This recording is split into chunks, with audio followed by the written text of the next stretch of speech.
آپ صلی اللہ علیہ وسلم کی بعثت سے آج تک جو 1400 صدی بیتی ہیں، یہ اس صدی کے علاوہ یعنی 1917 1918 یا 1924 یعنی یہ 100 سال کے علاوہ پوری تاریخ میں مسلمانوں کا عروج رہا ہے۔ ہماری آپ کی بدقسمتی ہے، ہم مسلمانوں کے بدترین دور میں ہم پیدا ہوئے۔ اچھا، مسئلہ ہی نہیں کہ انسان کمزور ہے، بے بس ہے، اس کا بس نہیں چلتا، اس کے پاس طاقت نہیں ہے۔ مسئلہ ہے کہ وہ مرعوب ہے، اس کو اپنی کوئی چیز اچھی نہیں لگتی، کوئی چیز کا ذہن بن چکا ہے، اس کا یہ پکا عقیدہ بن چکا ہے کہ مغرب سے جو ہوا چلے گی وہی صحت مند ہوگی، وہی صحت کے لیے مفید ہوگی۔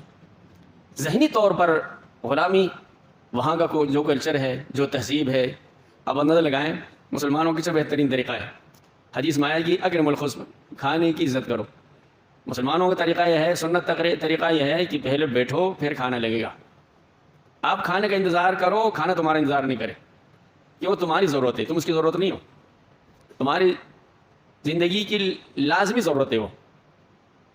اب کیا ہو گیا؟ جانوروں کا چارہ پہلے تیار ہوتا ہے، جانور باڑے میں چھوڑے جاتے ہیں، ایسے ہی ہے نا؟ غلط کہہ رہا ہوں صحیح کہہ رہا ہوں؟ باڑے میں ایسے ہی ہوتا ہے، پہلے وہ چارہ تیار کرتے ہیں، سب سیٹنگ کرتے ہیں، پھر جانوروں کو چھوڑا جاتا ہے۔ ماشاءاللہ مغرب نے بھی وہی کیا اور ہم نے بھی وہی اپنایا۔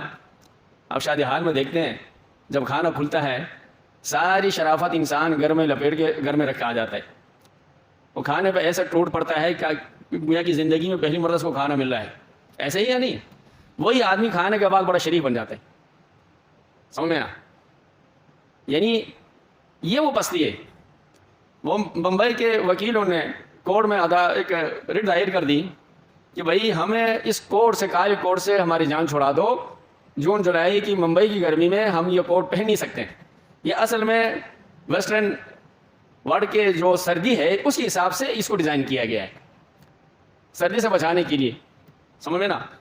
لیکن وہ اگر بنیا بھی ہے تب بھی وہ ہمارے آپ کی طرح مرعوب ہے۔ کورٹ نے فیصلہ دے دیا یہ کالا کوٹ ہم ہٹا، کیوں؟ آقا کی سنت ہے۔ کون سا آقا؟ صلی اللہ علیہ وسلم نہیں ہے، مغرب۔ یہ ہے وہ ذہنی پستی، سمجھ رہے میری بات؟ اس پستی کا کوئی علاج نہیں، ممبر سے تو پستی کا حل تو ہے ہی نہیں، کیونکہ یہ بھی سوچ وہاں سے ملی کہ مولوی کسی کام کا نہیں ہوتا، تو یہاں سے تو ہونا نہیں ہے۔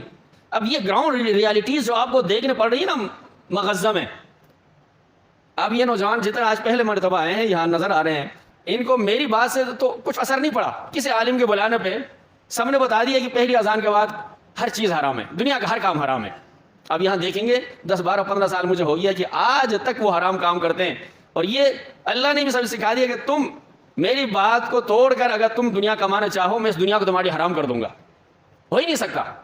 تو جو بھی اس اذان کے بعد دنیا میں لگا رہے گا، دفتر میں پڑا رہے گا، وہ تجارت کو نفع نہیں دے گی، نقصان دے گی۔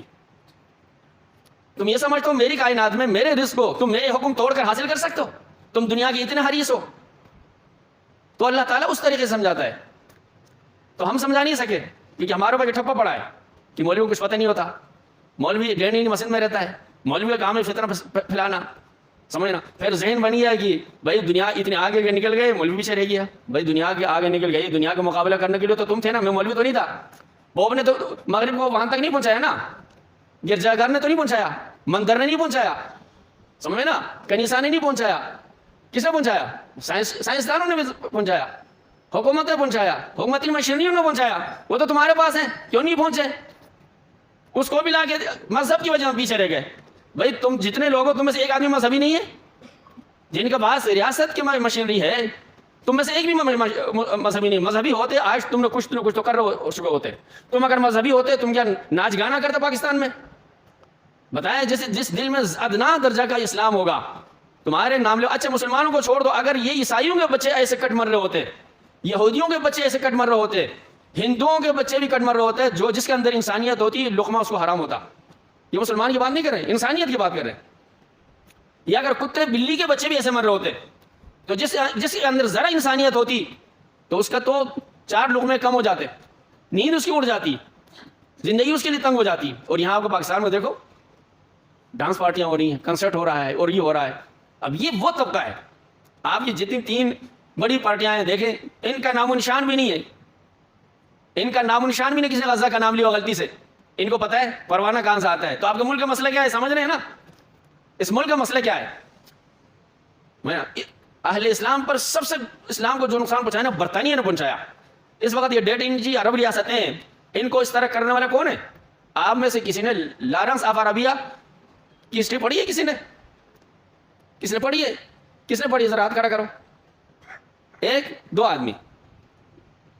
آپ جب ویسے بیٹھیں گے نا مولوی پہ 10 باتیں کریں گے، آپ اپنے دور کو نہیں پڑھا، سمجھا نہیں کہ لارنس عربیہ کون سا کافر تھا، کون سا انگریز تھا جس نے خلافت عثمانیہ کو ختم کیا، اور یہی اردن کے جو شاہ ہے ان کے دادا وہ سب سے بڑا باغی تھا جس نے جو خلافت عثمانیہ کو ختم کرنے میں جس نے بنیادی کردار ادا کیے۔ ان کے ساتھ وعدہ تھا کہ پوری عرب کی سرزمین اس کو دی جائے گی، لیکن بعد میں اس کو بھی اردن کے چھوٹے سے اس پہ اس کو ٹرکھا دیا گیا، اس کو تقسیم کر دیا، 5 لاکھ کی آبادی، 10 لاکھ کی آبادی، 15 لاکھ کی آبادی، تاکہ یہ کچھ بھی نہیں کر سکے، ان کو مفلوج کر کے چھوڑ دیا گیا۔ جتنے بھی اسلام آپ یہ بڑے پاکیزہ بننے پھرتا، آپ کو پتہ ہے بر صغیر سے یہاں جتنے بھی ہیرے جواہرات چرائے کس نے چرایا؟ بتاؤ نا، انگریز چرا کے لوگ؟ یہ کوہ نور کا آج بھی ہیرا موجود ہے نا، ہمارے آپ کے ذہن میں بیٹھا نا، بڑے صاف ستھرے لوگ ہیں، سب سے بڑے چور ہیں۔